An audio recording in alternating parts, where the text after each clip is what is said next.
All right, so it has been a while. It has been the real life has gotten in the way, as it seems to always do for us. Yep.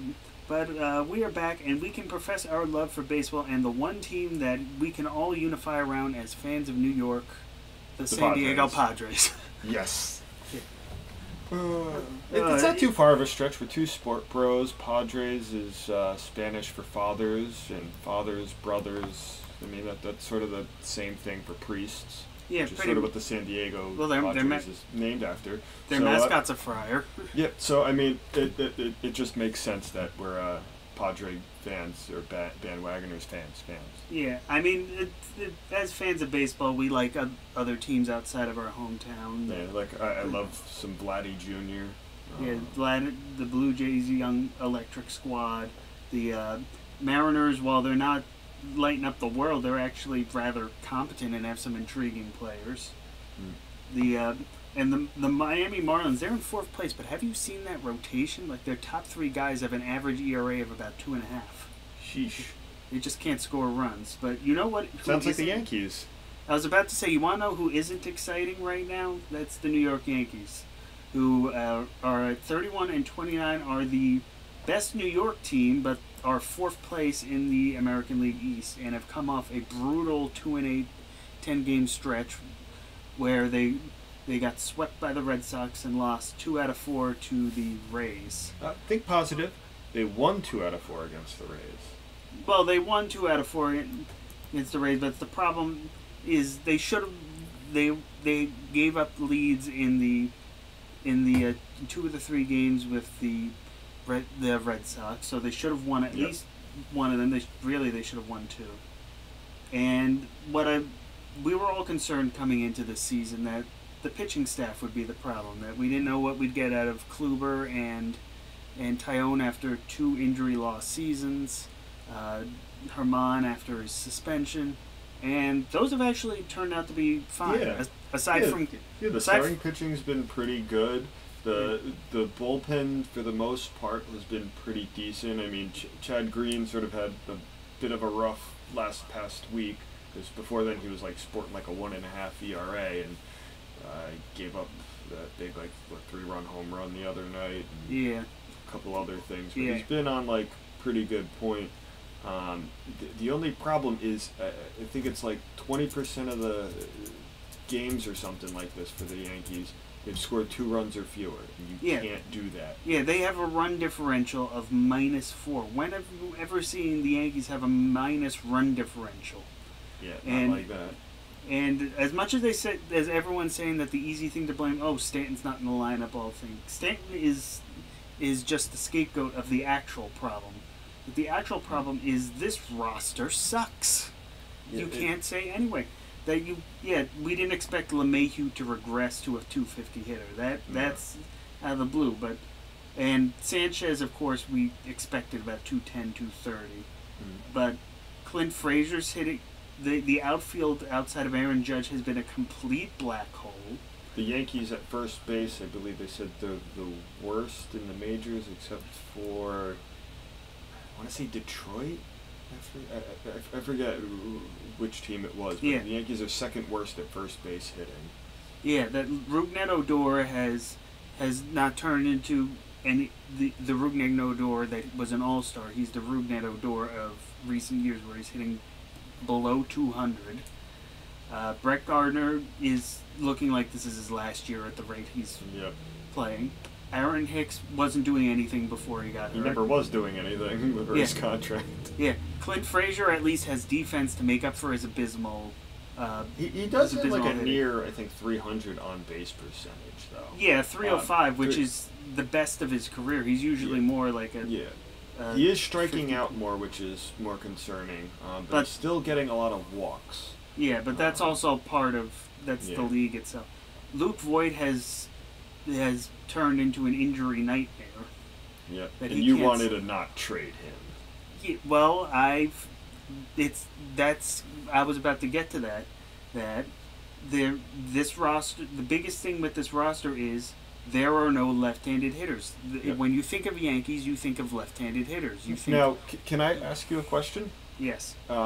who has the most left-handed home runs at Yankee Stadium this year? I know this because I heard it. It is no. What team is he on? I will ask you that before I say who it It is. is Tampa Bay. Yep, it is Austin Meadows. Yes. I think because 2 or 3 home runs. I forget. Yeah, something like that. Yeah, but it's so sad. I was like, really? How? Like when I heard that stat, I was like, what? My dad's like, well, yeah, they don't have any like left-handed batters. I'm like, oh yeah, they've only got like Gardner and like Ford or something. Yeah. And like, and they Ford, don't have any. Yeah, Ford's been optioned down. Yeah. Bruce retired. Tauchman was traded. It's just. Tauchman had a really good grab the other day. Yeah, his bat's still down, but his defense is still there.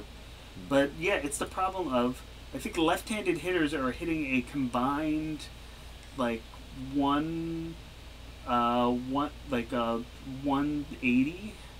That's being led by Brett Gardner's. No, that's actually being the best hitter was Mike Tauchman, but for .214 average in the 16 plate appearances. Gardner's hitting a .190. I mean, yeah. This is we talked at the beginning of this before everything started, and we're like, this is a dangerous lineup. You don't want to pitch to them, and now it comes to a point where it's like, yeah, I'll pitch to these guys, but it comes with, I guess, a question now is, who's using the sticky stuff? Yeah, I was going to say that the other one, but before we get to that, I want to say I did have a concern going into the season that this was a woefully imbalanced lineup, that it was too reliant on big right-handed swings, and if you're a pitcher coming in, you're like, oh, these all people have the same swing. If it works for one, that works for all, and what do you know? Yeah. What's messed up though is like, doesn't like Cashman and Boone know like, hey, like there's a really short right field porch. No, this was intentional. This was intentionally constructed by them. They wanted to just get power swings. They are wholeheartedly into sabermetrics.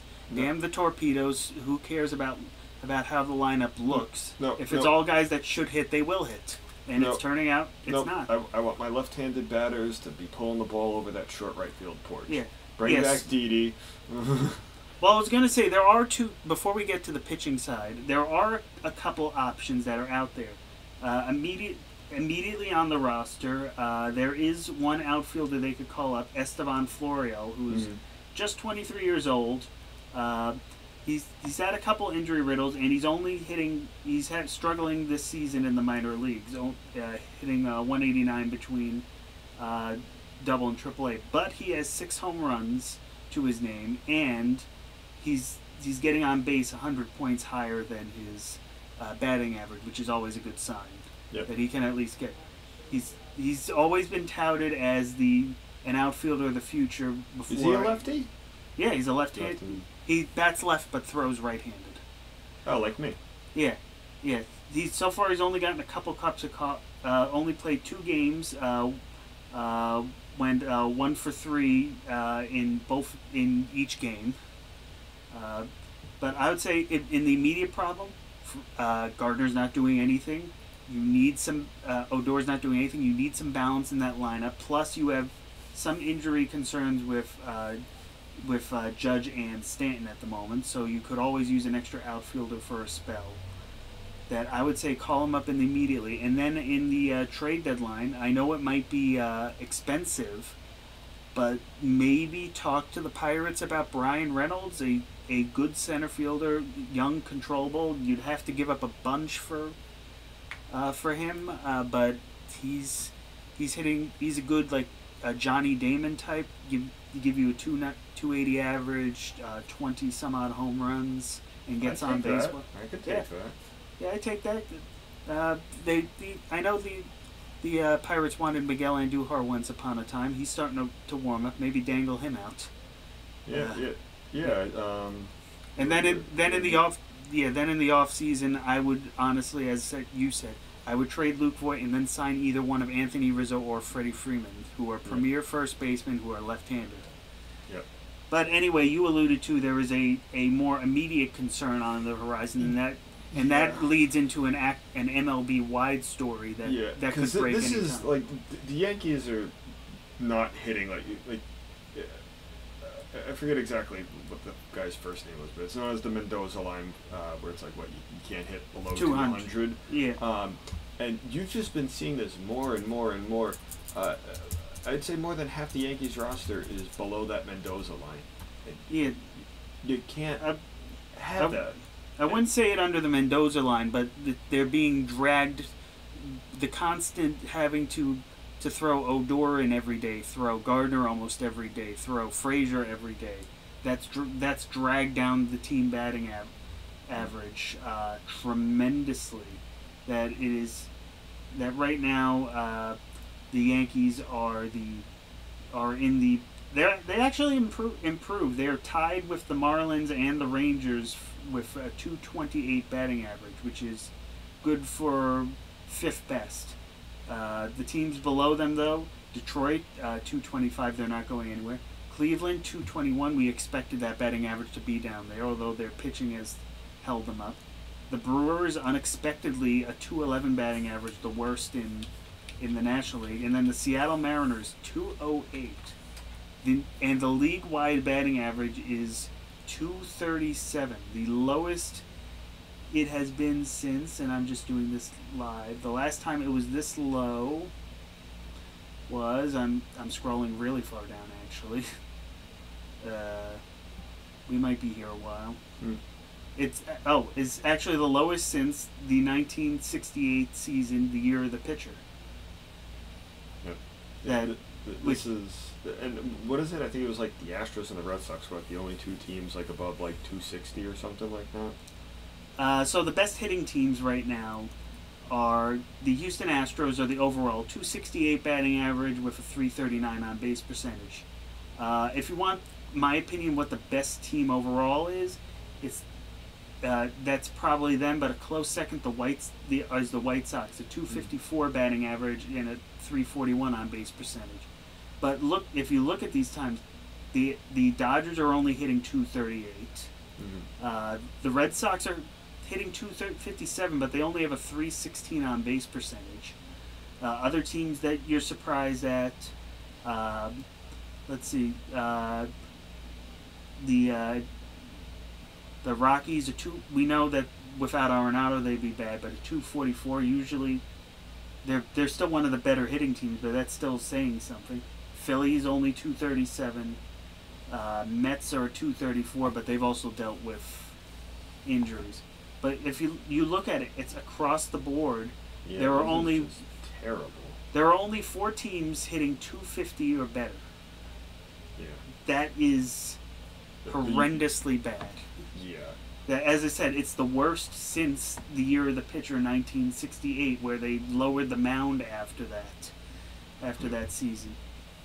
The only saving grace for them is the on-base percentage is still 312, which is still very high. But one of the things that's been talked about as to why this is happening, and we've talked about this before back in the off season when the Angels fired their one of their clubhouse staff for providing a sticky substance, and there were names floated around: Trevor Bauer, Garrett Cole. Shohei Ohtani has been floated at times. I'm not entirely sure, but we've started seeing that MLB is starting to crack down in earnest. We saw it in the St. Louis Cardinals the other week. That I think it was Giovanni Gallegos came out for a relief pitcher. The umpire went up to him, saw there was some shiny stuff that was a sunscreen apparently on his cap, and the umpire said, "Take that hat off, toss it back in the dugout. You're getting a new hat." Yeah. And the umpire threw out the manager, who's like, "What the hell are you doing?"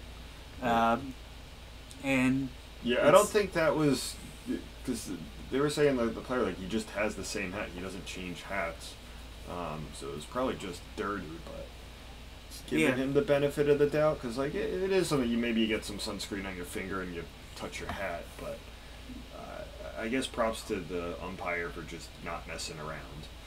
But it's not just the major league level. 4 minor league players over the have so far been suspended for a couple weeks in the minor leagues, including 3 just in the past week. So they're starting to crack down. And apparently, Josh Donaldson has claiming those guys getting suspended for why Garrett Coles went down when he played the Red Sox. He's like, oh, yeah, he didn't want to use the sticky stuff, and he got caught, and he pitched like he did in the Pirates. Yeah. Well, you mean the Rays, but yeah. Right, whatever it was. Yeah, but yeah, that also depends on if it's consistency. That every starter has a blip start that every once in a while where they just are kind of off. And even off Garrett Cole was okay. He ground out 5 innings. Wasn't what the Yankees paid him for, but all eyes will be on him for his next start, which, let's see, Thursday.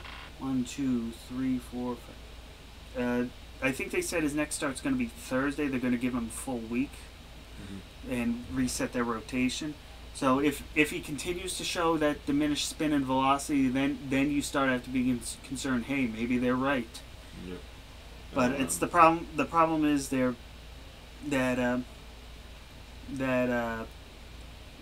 we don't know who there is. The league has said on June 5th that they're going to put a plan in action within the next 10 to 2 weeks. So are they allowed to do this without the players' union? That's the question. How much is this for with the players' union? How much cooperation is with it? I thought this was something like they would have to like implement before a new season, like not in the middle of the season. I'm all for making the game a bit more fair, because I don't want to be seeing 200 averages. That's not fun baseball. No. I mean, like I like seeing. It's really nice seeing the San Diego Padres, our team, with a very sparkling 2.87 ERA, or Jacob deGrom with his sub-1 ERA, which is incredible. But not with that same Padres hitting 228. Yeah. And not having much outside of Fernando Tatis, Manny Machado, and Eric Hosmer to really back up the meat of that lineup. Yeah. And you want to know how I say that you get this fixed?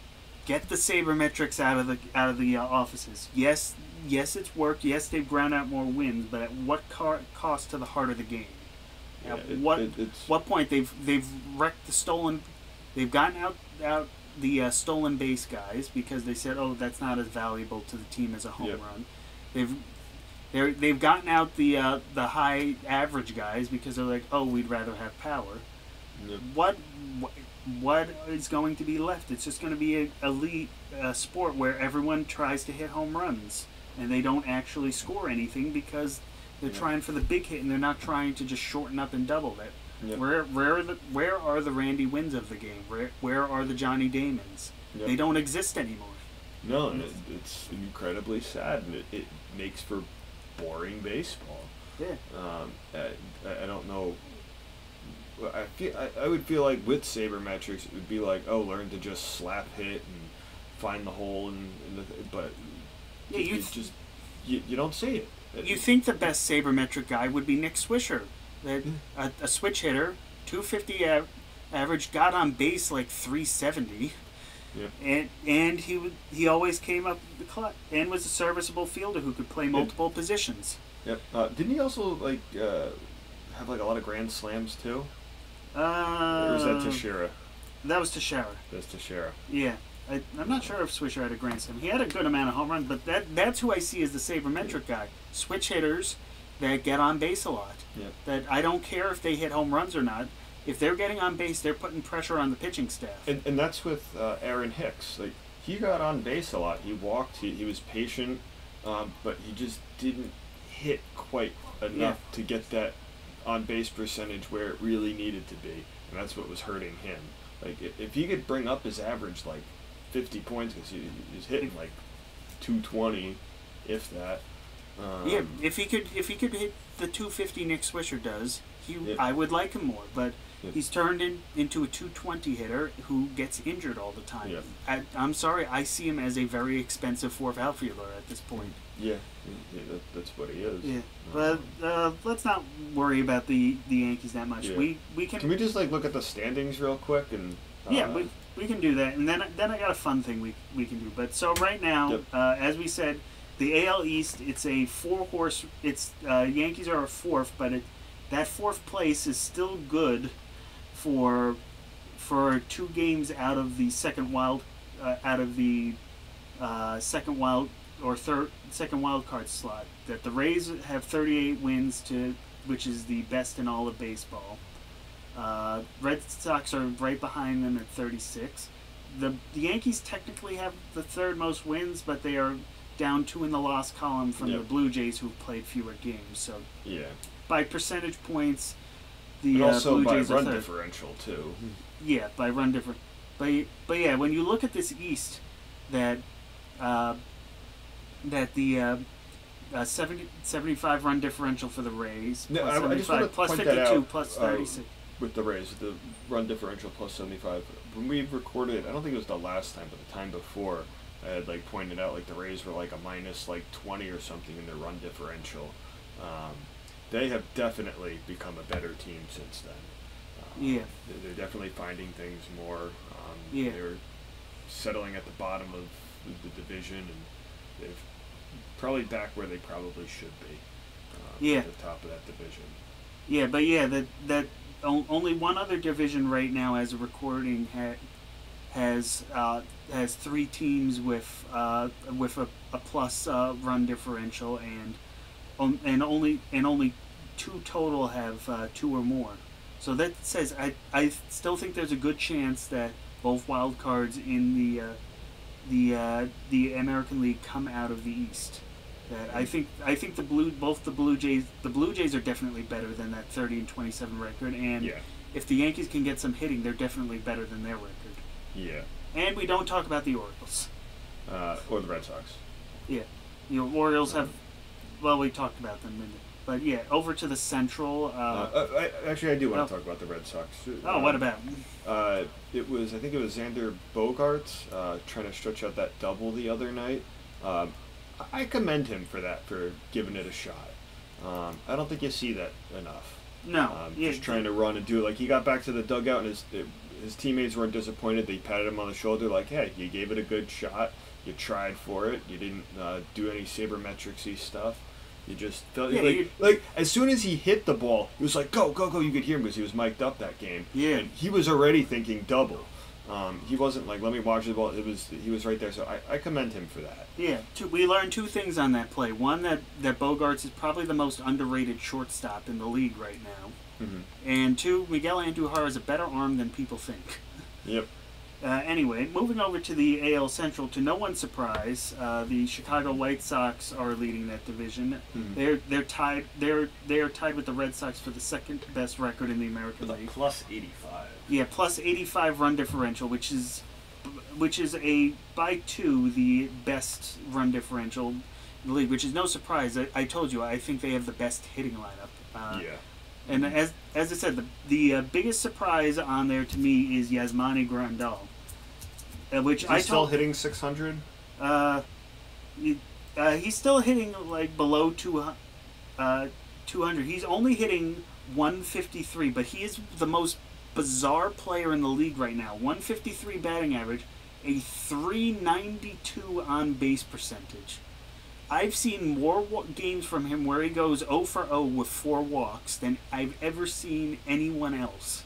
I've never seen anyone else have more than 2 in a season, and I've seen him have like 4 or 5 already.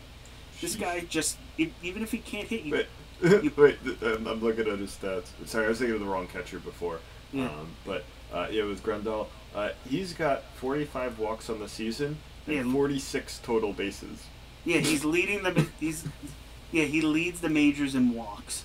And he has more walks than he does hits and runs scored combined. That's insane. It's stupid. He's got more walks than strikeouts too, which is something I always like. Yeah. And he's always been a good on base percentage. That one season with Milwaukee, he had a 380 on base percentage, but we've never seen I've never seen a season where he's fighting he's jockeying with Adam Dunn for the worst average in Major League Baseball, and yet he is a player with wins above replacement of 1.3, which is good for 5th on the team. This like he's probably the the biggest three true outcome player you can find right now. Yeah. Baseball. But yeah, going into others, we said Cleveland. Their pitching staff has kept them in the running for second place, and in that wild card mix. But surprisingly, in that wild card mix, we thought they were done after they had a 10-game losing streak in May. Kansas City Royals are 29-28, and they have a pretty good team. Yeah. Yeah, that Whit Merrifield is leading the league in stolen bases. They have a nice young pitching core around them that's developing. They have a lot of good role players. Andrew Benintendi has been a nice pickup for them in the outfield. Carlos Santana has been good. Salvador Perez has been probably the best hitting catcher all season in the majors. Just they're a team that they probably won't make the playoffs, but it looks like they're making that necessary step to compete with the White Sox and Indians. There's going to be a void with the Indians kind of not being able to hit, and if they can capitalize on that, they could reopen their contending window. And then rounding out that division is Detroit, and then the star-crossed Minnesota Twins. Yeah. With Detroit, do you think this is going to be the last year for Miggy? He's hitting a paltry 197. That is, like, even I know, like, even last year in the shortened season he hit 250, and in 2017 he hit 249. But 2019 he put in a good 282.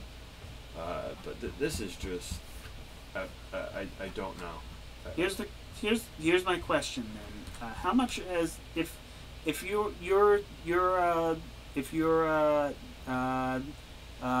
GM of Vila, how much do you want to eat? Because you got 2 more years at $32 million each, and there are 2 vesting options, but they are not going to vest. They're tied to MVP voting. So you have 2 more seasons.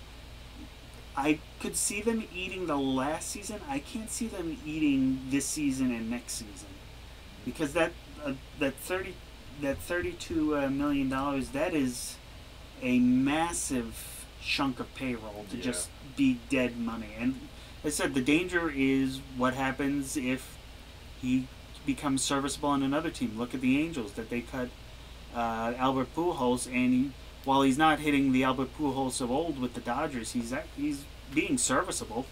Yeah, anybody have him in your fantasy team? Yeah, unfortunately. My boss had him for the whole thing, so I never had a chance. Yeah. But, yeah. So, and then in the AL West, the Oakland and their Magic Beans are leading the division. Houston has a plus 69 run differential, but they're only good for the second wild card slot at the moment. Yeah, although that's a big run differential too. Yeah. I guess they're getting smoked as they're smoking other teams. Well, no, but if by that it sounds like that they're winning the blowouts but losing the 1-run games. That's what I meant. Yeah. Yeah, and I said, with looking at their roster more, you can see where that's kind of happening, because yes, they have Zach Greinke. Luis Garcia is turning into a young ace for them. Christian Javier and Jose Urquidy have been good, but that bullpen outside of Prezi and Stanek has been terrible. Brooks Riley has a 6.5 ERA. Joe Smith, usually a stalwart, above 6 ERA, and everyone else in that bullpen has 13 games or less used. There's also Brian Abreu, who's been okay, but he's hurt at the moment. But yeah, so they're losing it in the late innings. That bullpen's been coughing up a lot of runs. So as I said, they're winning the games where Greinke and Garcia where Greinke's giving them length. He has 82 innings pitched, which is more than 20 over the next guy, but it's those short outings that seem to be losing. Over onto the West, not the West, over to the National League. We called in football the what was it, the the Giants are in the NFC, right? Or the Yes. AFC? Yeah, the NFC East was kind of the tank division because no one was really winning; they were just losing the least. That kind of describes the NL East because while the Mets are out 29-23 in front, uh, there's only a run differential of plus 11, and that team has been horrendously banged up. That they have had injuries up the wazoos. I counted at one point. They had Jacob deGrom, Noah Syndergaard, and Marcus Stroman on the injured list, along with Pete Alonso, Michael Conforto, Jeff McNeil, J.D. Martinez, Brandon Nimmo. So if you're counting, that's both corner infield positions, and the entire starting outfield. Kevin Pillar, Joshua Fargas, Albert Amora. Where does...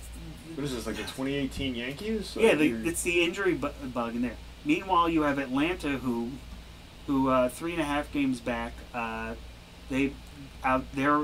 their lineup has kind of been, for the longest time, the Ronald Acuna Jr. show and not much else. Plus, that pitching staff has been decimated by injuries, some serious and some because guys are complete idiots. You have the Nationals who are coughing up runs left and right, and have a rough pitching staff behind Max Scherzer. Miami, who I told you has a great pitching staff, surprisingly. That if you look at this roster, and of course I got rid of where it said, but if you look at the Miami Marlins, that top pitching staff, Sandy Alcantara, who's kind of the one guy that no one ever that turned out well from that 3 outfield trades, pitching a 3.30 ERA for them. Trevor Rogers is pitching a 1.97. Pablo Lopez 2.82. So they have a very strong 3. But that lineup is the lineup has just been okay. That they have Aguilar and Chisholm, but they don't have a lot of power elsewhere.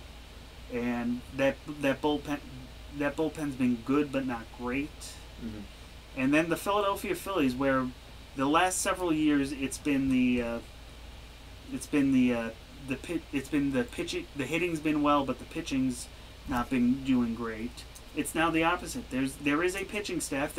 More importantly, there is a bullpen, but that lineup, Alec Baum has turned in a horrendous sophomore slump at the moment.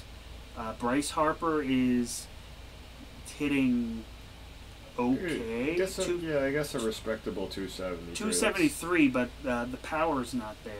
Only seven home runs. Segura's hitting a respectable 321. Yeah, Segura. Yeah. Reese Hoskins 263s.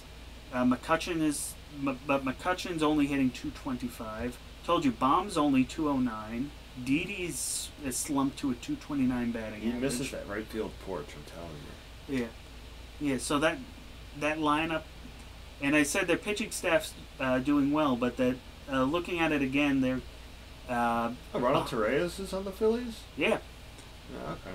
Yeah. I miss him. Yeah.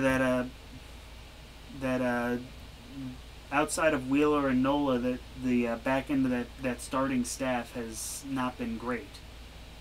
The only good thing is that Joe Girardi has some arms he can trust to go into the bullpen. Brandon Kinsler aside. Yeah, what's funny is Zach Wheeler's average is like almost as good as all the other teams. Yeah. That's pretty bad. Yeah, let's see. Moving on to the Central, right now there is a tie. That we said the Brewers are the worst NL hitting team, but that pitching staff has been sneaky good for the longest time. It's not. No one's sleeping on it now, and it's pitched them into a tie with the first place, with the Cubs, who we've always said have been an underachieving team the last few years. But it seems like they might have gotten their act together again. Wrapping around the rest. St. Louis is 31-29, 2.5 out. Cincinnati 28-29. They're hanging in there. Pirates are nothing to write home about, aside from the fact they have the worst run differential in the league at a -75. Jesus. Yeah. So, but yeah, I'm a little surprised with the Cubs because the last few years that they've kind of just stalled out. Yeah. But their pitching's getting in. Chris Bryant has returned to form. Some pitching has been serviceable, although they probably wish they still had Yu Darvish. Yeah. But aside from that, it has been pretty good for them. Not much to say. Although aside from that, they have a big decision in the offseason where Javier Baez, Anthony Rizzo, and Chris Bryant are all free agents, and it looks like they might not be keeping any of those three. That Anthony Rizzo was viewed as the most likely, and negotiations have stalled with him. Yeah, I was gonna say, if anything, I think he's gonna be the one most likely stay. Yeah. What was the play last week that happened that had Anthony Rizzo laughing on the sidelines? So yeah, this was the play that got a former first round pick of the Pirates demoted. So there's a runner on and 2 outs in the. Oh yeah, it was the rundown at first. Yeah, the rundown. With yeah, Baez. Yeah, with 2 outs. With 2 outs, he could have Will. I think it was Will Craig. Could have just stepped on first and end the inning. Instead, he chases down Baez all the way to home plate, allowing the runner to score all the way from second base.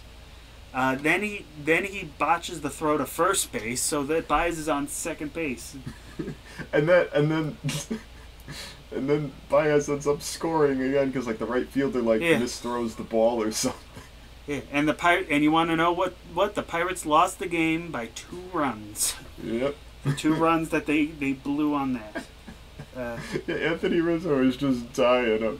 Like I saw that, I was like, oh, Anthony Rizzo is probably like gonna be laughing on the sidelines, and then John Boy goes and shows it. I was like, yes. Yep, it's all that. Yeah, and yeah, and then I think that was like really sad but really funny.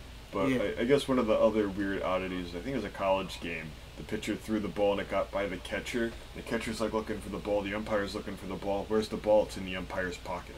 Yeah, yeah. So we said in the American League that it's very likely that the 2 wild card teams are coming out of the AL East. In the National League, it's not unlikely. It is. They're almost certainly both coming out of the NL West. Yeah. The Giants, the Padres, and the Dodgers each have a run differential of +70 or better. Yeah. The Giants are somehow in first place on the back of a magic Buster Posey and turning the clock back to 2010. And a bunch of role players that just seem to Longoria get just hits. went on that IL, so yeah, so that because he was hitting a good 280. Because he was down a little bit. Yeah. The Giants have been on the strength of players returning to form because Posey's hitting .333 with a .411 on base percentage. 10 home runs too. Yeah, 10 home runs. Evan Longoria, his best batting average since 2012, which that's yes. So he's having a career year at age 35. Brandon Crawford, 262 with a team leading 12 home runs. That's his best average since 2016 when he was 12th in MVP voting. You look down at the pitching staff, and you have Ken Gosman, a .127 ERA. DeSclafani pitching very well. Alex Wood, Logan Webb before he got hurt. Cueto is turning a 3.7 ERA. You've had cameos from Aaron Sanchez and of all people, Scott Kazmir.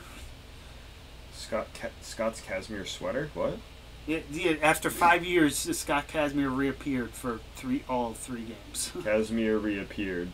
Yeah, and now he's off the roster. But yeah, Yay. yeah. Meanwhile, the Padres, we've talked about them.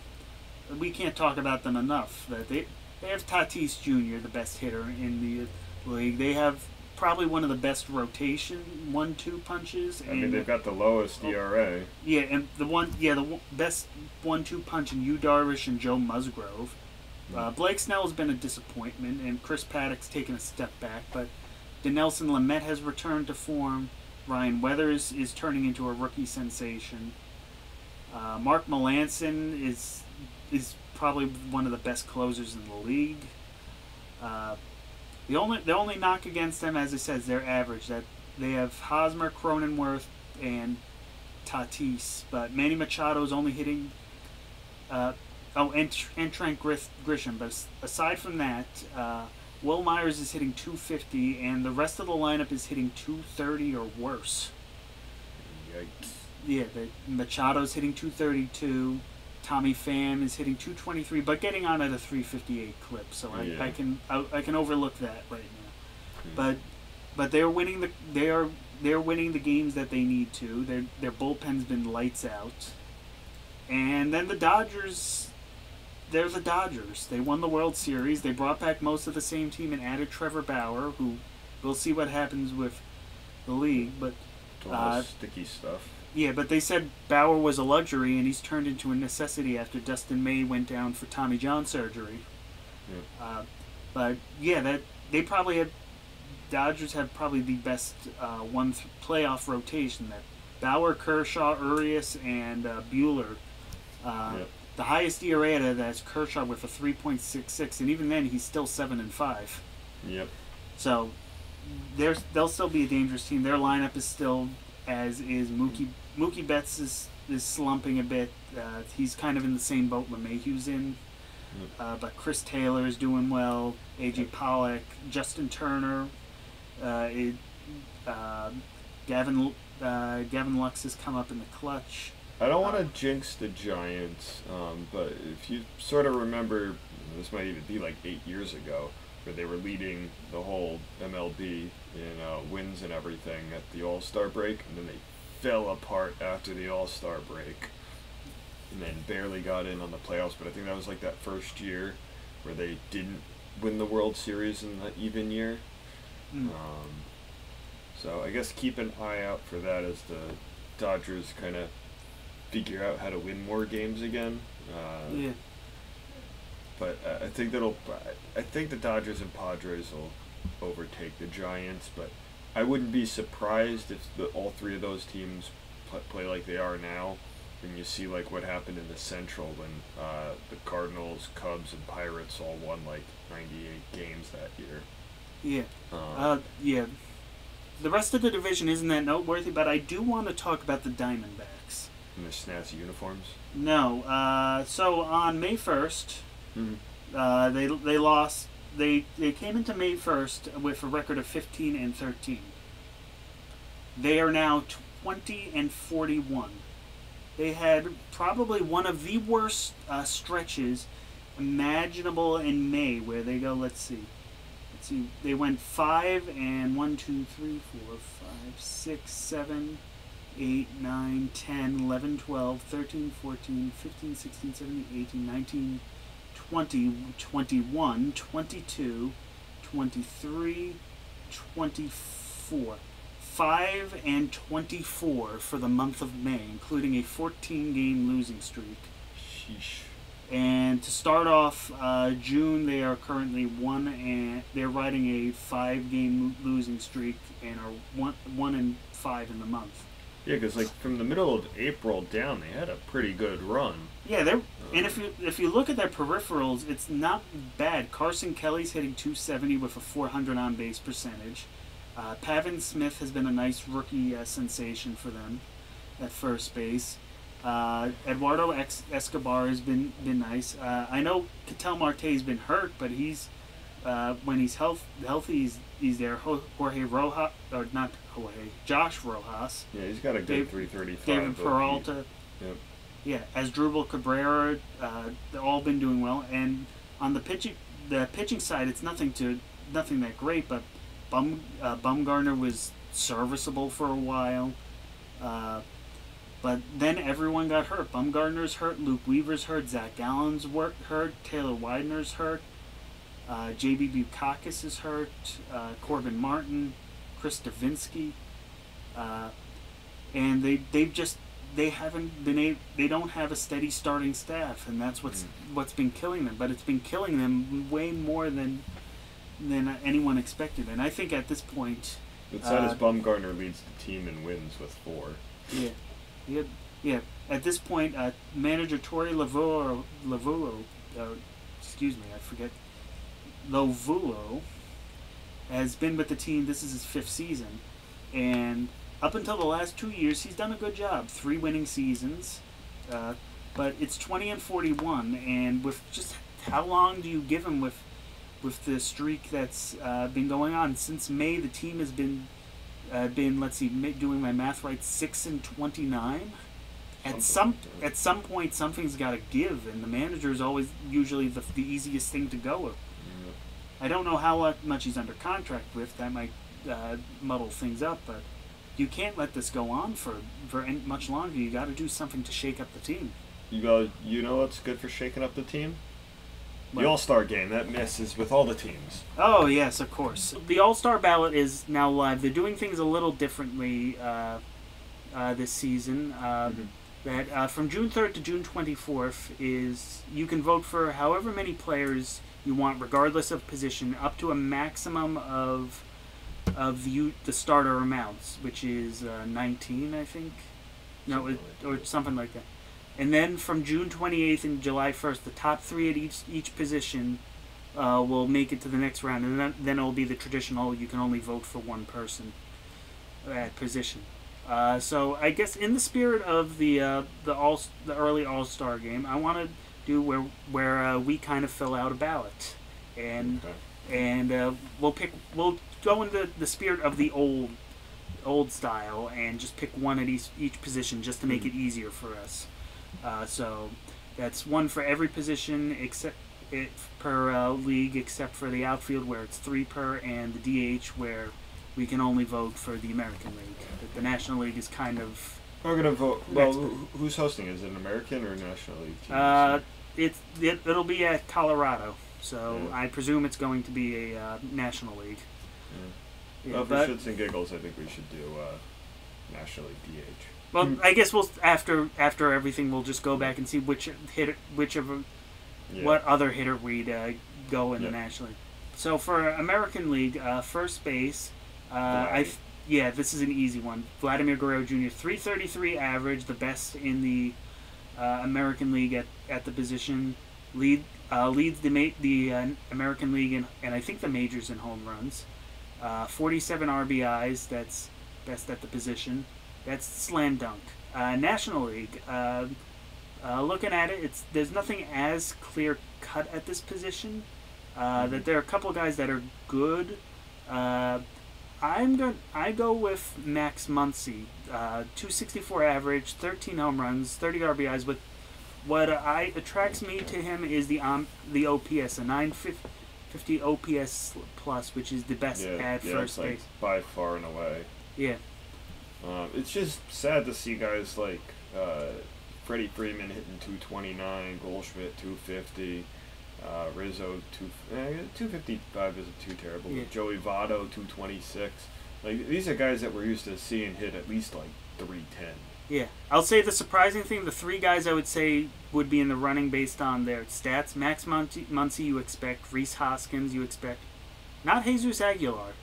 They're all hitting 265 with 20 home runs and anywhere between 30 and 40 RBIs. That Aguilar actually is the best in the National League with 44 RBIs, so which is surprising. Second base, as much as he's the best hitter at the position, I'm not voting for Jose Altuve, so I'm going for Whit Merrifield, who as I said, is leading the American League and I think the majors with in stolen bases. and can play just about everywhere. I think it'll ultimately come down with Altuve winning it, but I can't vote for him because I'm a Yankees fan and I have standards. Why not Nick Madrigal? Nick Madrigal you could make the case for him. With 3-something with a couple home runs, I could see him being one of the 3 finalists. I'm just not sure he'll. Oh, actually, I forgot something. What? Marcus Semien is rated as a second baseman. He has turned in probably one of the best seasons for an impending free agent. 294 batting average, 13 home runs. He was a third baseman, right? He was a shortstop. But the Blue Jays want to use him in the second base and shift people around. Yeah. So he's definitely got that done. Yeah. So it's a toss-up for me with Merrifield and Semien, but I gotta go with Semien. He's the better stats. National League, you got some good choices. Jazz Chisholm, Jake Cronenworth, Tommy Edman. Adam Frazier's having a pretty decent year. Yeah. I gotta say Jean Segura. I think I'm gonna give it to him. The 321 average. Yeah. That eye-popping. I gotta go with Jazz Chisholm. He's kind of one of those trades that a shrewd move from the Diamondbacks for Caleb Smith, and he's turning into a leader in that clubhouse. The charismatic, fun-loving. I think it's his time to shine. Yeah, I've just always sort of been sort of like Jean Segura. I had him in fantasy one year, and he did some good stuff for me. So a little favoritism on my end. Yeah. Third base. It's for the American League. It's kind of a 2-horse race at the moment. Rafael Devers in Boston and a 3-horse. Devers, Yan Moncada in Chicago, and Jose Ramirez in Cleveland. What about Gio? Gio, I think what hurts him in the end, he only has 6 home runs, so and a lower average. Like Moncada has 5 home runs, but he has a 294 batting average. And all the 3 guys I said have it.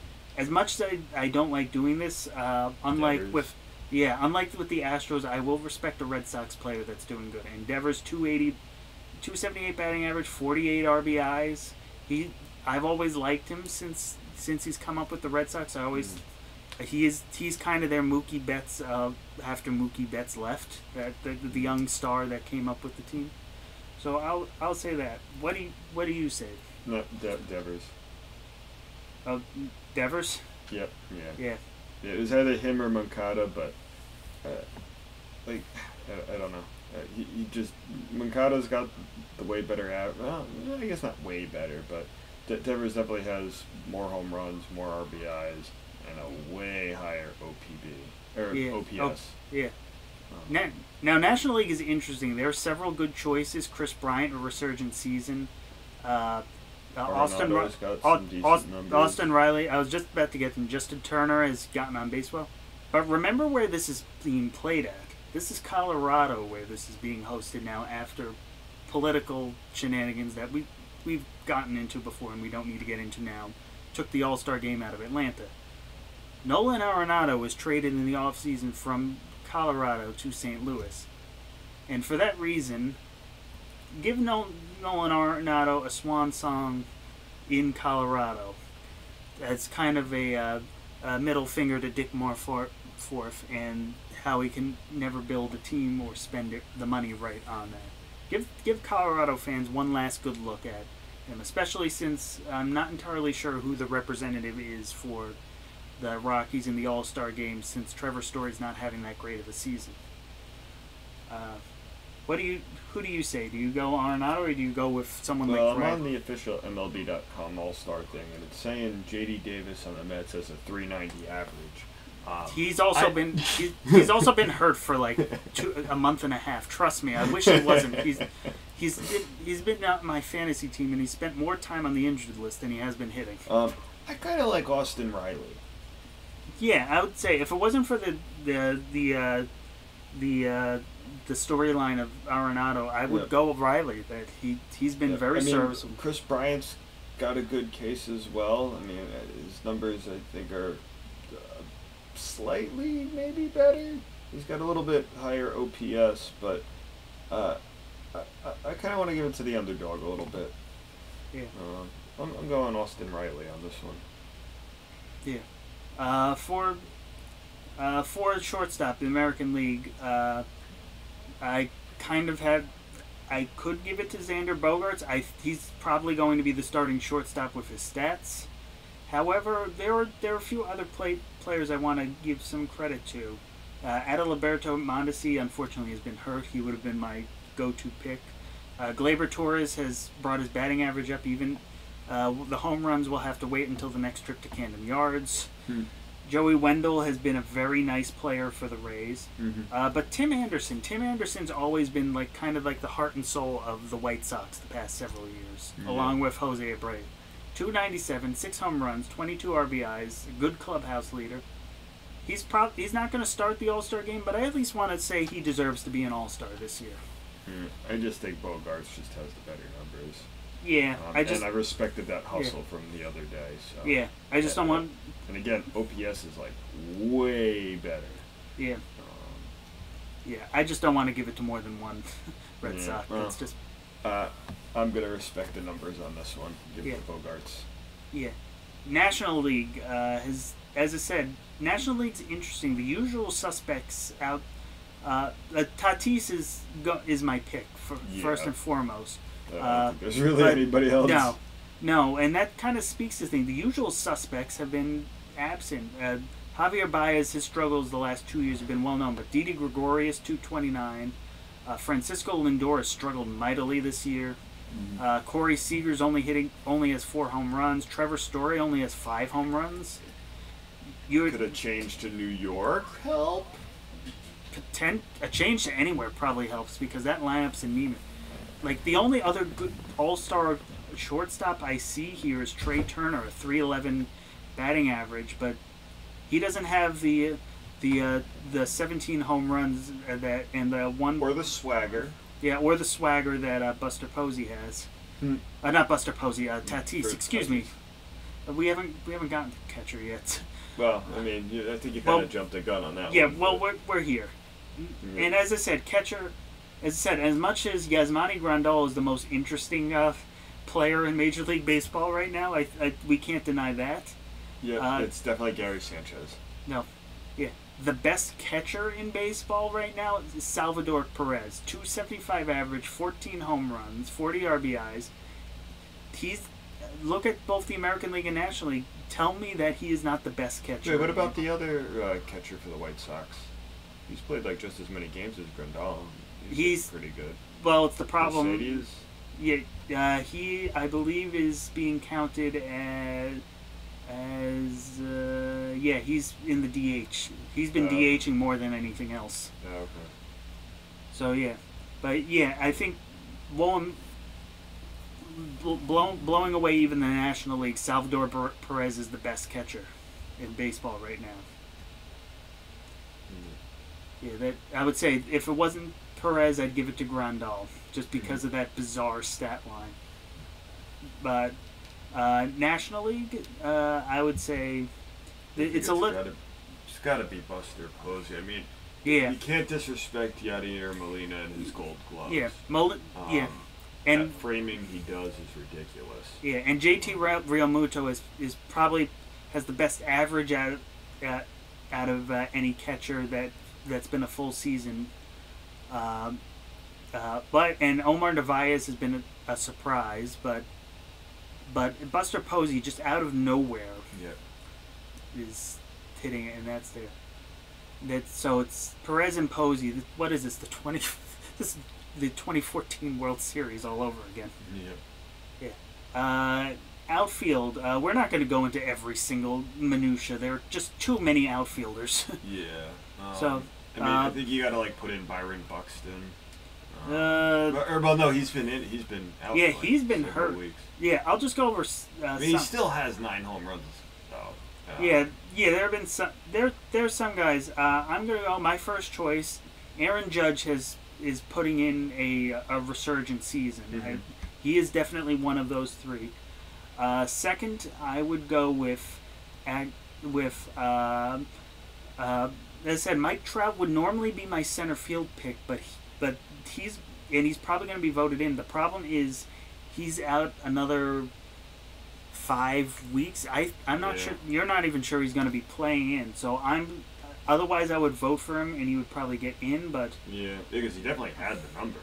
Yeah. I mean, he still has some more numbers than most people have already. Yeah, that's why I said he'll probably be the But you want to pick guys who are going to actually play. Yeah, and who's been surprising right now for me has been in Seattle, Mitch Haniger, 261 average, 14 home runs, 38 RBIs. He's been their best hitter. That he's probably he's one of the top 10, top 5 outfielders right now. And and the Mariners should be wise that this is the year that they trade him. Don't hold on to him trade him in the offseason or next season. Trade him now when his value is high, and they could use some prospects.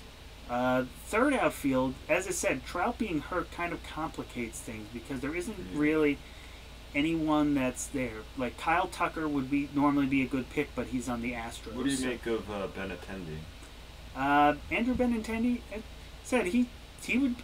I would say he's up in that conversation. 294, 6 home runs, a good arm. He's got some good defense. Brantley's up there, but one guy that I've always liked, and who we thought he was going to be squeezed out in Toronto, Randall Grichuk. We thought he'd be squeezed out with George Springer, but George Springer's been hurt a lot, and Grichuk has taken the most of his opportunity. A 282 average, 12 home runs, 43 RBIs. I'd say that's good for my third slot. So that for me, that's Grichuk, that's Judge, Grichuk, and Haniger. Grichuk being the center fielder. What do you say? Who are your 3 guys? I'm gonna go with where is it? I'm going with Benintendi, Haniger, and Judge. Yeah, so we're kind of mostly there. Yeah. National League, we have some better options, but there's some surprising disappointments. Yelich, he's been hurt a bit, but only a 247 average and 3 home runs. Yes, Acuña's cooled off a bit since hitting like 400. Yeah, so. Yastrzemski's been out, but looking at these guys, the guys that jump out to me can make a decent roster. First and foremost, let's talk about Martez. Yeah, well, no, I was gonna say the big thing is Ronald Acuña Jr. He's the best outfielder by far in the National League right now. Yeah. But one of the two. The other is Nick Castellanos, a 359 average, 12 home runs. Yeah. He's almost a lot. Where did he come from? He's always been a good hitter. It's just putting not this good. Putting it all together, and so he's the two. Acuña fortunately can play center field as needed, so the third slot doesn't match up. I think it's safe to say both of us say Castellanos and Acuña make it for us. Yeah. Yeah. Mm-hmm. So now it's just who our third is, and as I said, it's not as Brian clear. Reynolds looks like a nice bright spot. Jesse Winkler. Yeah, as I told you, Brian Reynolds, 287 average, like a 380 on base switch hitter. He's the mold of player I like. He probably won't be the third starting, but I think he's going to be the Pirates' primary representative in the All-Star game. Yeah, I think you got to give it to Winker with 17 home runs. Oh, I forgot Winker is. I forgot because I didn't. 350 too. Oh, then never mind. I do have to give it. So it's Winker, Castellanos, and Acuña. It's going to be interesting.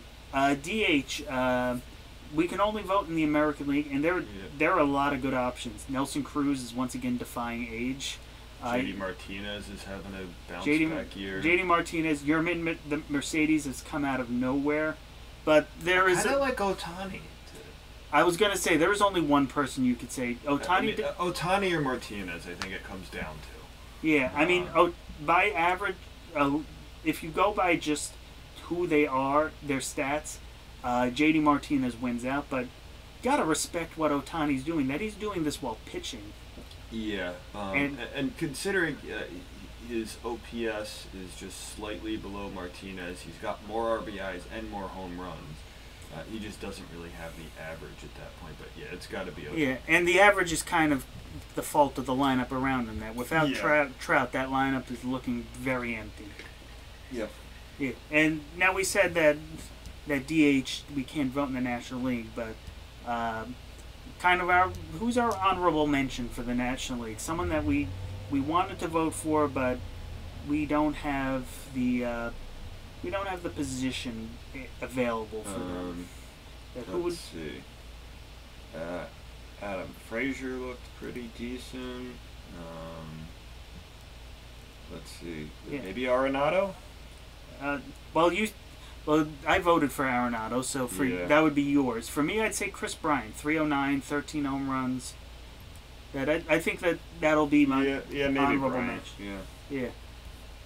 So that puts us for our starting lineup for the American League from first to third, catcher, and then the outfield and DH. Vlad Guerrero Jr., Marcus Semien, Rafael Devers, Tim Anderson, Salvador Perez, Randall Grichuk, Mitch Haniger, Aaron Judge, and Shohei Ohtani for me. National League, I have Max Muncy, Jazz Chisholm Jr., Nolan Arenado, Fernando Tatis Jr., Buster Posey, Ronald Acuna Jr., so that's 3 juniors on that National League roster. Nick Castellanos, Jesse Winker, and then I said for the DH I would go with Chris Bryant. And then you said for yours... I have Guerrero Jr. At first, Simeon at second, Devers at third, Bogarts at short, Perez catching, Benintendi, Haniger, and Judge in the outfield, and Ohtani-san DHing. For the National League, we got Muncy, Segura, Riley, Tatis that's short, Posey behind the plate. And then I got Acuna Jr., Castellanos, and Winker in the outfield, and Bryant probably as my honorary designated hitter. Yeah, so we didn't really disagree much. There was a couple things, but it was just a matter of opinion. It wasn't like, oh well, I definitely think it should be this. Well, yeah, and I think that more speaks about what we said at the beginning of this hour, which is that the league-wide hitting is down, and we said that there weren't that many hard choices. That probably the hardest choices, I would say, were DH for the American League and third base for the National League. Third base and first base in the National League. There were only a couple players we disagreed. We said could be in the American League. The National League, it looks pretty obvious that it's Acuna, Castellanos, and Winker, barring what the voting says. Yeah, but, we could do pitchers, but I don't know. There's no point doing it this early. Yeah. I mean, you could say Kyle Gibson and Garrett Cole for the American League, and the National League. There's too many good guys. I mean, obviously DeGrom, but there's way too many other good guys in the National League for pitchers. Yeah, what I propose, and we'll revisit this. We don't have to do this every week, but when we have the final vote for the starters, which is June 28th to July 1st, let's have another one of these, and then also I would say let's prepare once we know who the finalists are. It's something fun to do. Let's craft an all-star roster with how many players we need, and knowing that we got to get at least one player from every team, and we'll set this up beforehand, so we'll prepare for this. But I propose we do that for roughly around the 4th of July-ish time, around then. In the meantime, we can look at what updates are being sent, who are the top vote getters out there. But for now, I say let's submit that, and we've been going for an hour or so. There's still a couple things we need to discuss too. Yeah, but I think we need to do this as a second episode, not a... Yeah, well, this is just one quick thing about basketball. The Celtics underachieved last year. They super underachieved this year. And I think their head coach, Brad Stevens, since the 7 or 8 years he's been there already, He's been one of the best head coaches, and in his first like 5 years, I think he should have won Coach of the Year every year. But like there kept being like one stupid surprise team that would like take top team, and it was like, well, I guess he's not going to win best coach this year. But he is no longer the head coach of the Boston Celtics, and I kind of saw that happening. But to my surprise, Danny Ainge, the general manager of the Celtics, retired, and Brad Stevens got that job. So that shook the entire NBA. And it wasn't like, oh yeah, maybe we'll do this like once the season. It was literally like the Nets beat them, eliminated them in 5 games, and then the next morning he was the new GM, and it was like, what? So yeah, that's my basketball news. There's a lot more other things, but we'll have to either find more time or in this upcoming week to do stuff, or we'll have to save it for next week. Yeah, because we got through all of baseball. We couldn't touch the NBA and NHL playoffs are going on. There's some football Canadians news. are looking real good. Carey Price, I think, is like the best player right now. We got I think the Canadians are gonna possibly win this. Yeah. And we got the 2020 Olympics in 2021 coming up. Sheesh. So we got plenty to talk about this summer. It's not like last year when the virus had us reaching at the bottom barrel. We got plenty. So I'm looking forward to next time when that happens. So we'll talk to you guys then. It's been a pleasure as always. Yes, it has. And now it's getting hot in here, so I want to turn my fan on. So take off all your clothes. Don't because that's against terms of service. All right, see ya.